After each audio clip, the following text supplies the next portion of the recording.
There's been some interesting discussion around a drone that has now hacked the smart TVs.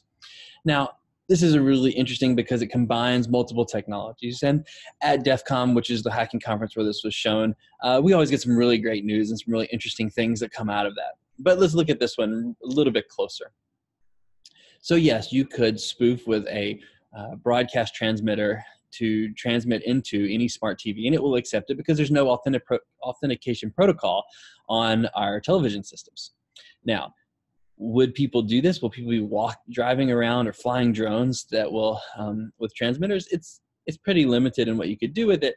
But where it gets interesting is in Europe, where they have an interactive TV system already deployed. You have the ability to broadcast a signal in and also receive data and information that comes out. So essentially, you'd be able to put any keylogger in. You would be able to do some phishing campaigns. You could, try to gain information from someone, some private information. And so that's probably the scariest point. Here in the U.S., that system does not exist. It will in the new ATSC 3.0 version that will be coming soon. But I do know that there is an authentication protocol built into that system. So I think this would be handled. So why is this interesting?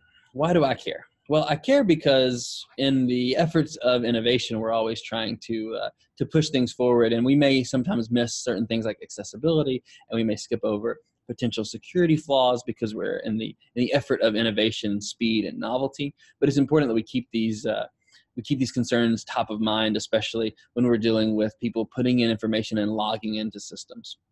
Because we don't know how someone might use it in the future, and then also how someone might abuse it in the future. So we want to make sure we keep those in mind.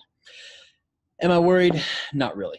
I'm not really worried that someone's going to go hack my television. It might be interesting to see what they do with it, but I'm not using it for banking information. I'm not checking my accounts online, so it's not a huge issue for me. But I do think the device manufacturers are going to deploy the fixes, and we'll see this fixed. But it's really interesting to think about all these new devices that we have. They all have security protocols that we must follow if we're going to keep the people who use them and keep our customers secure.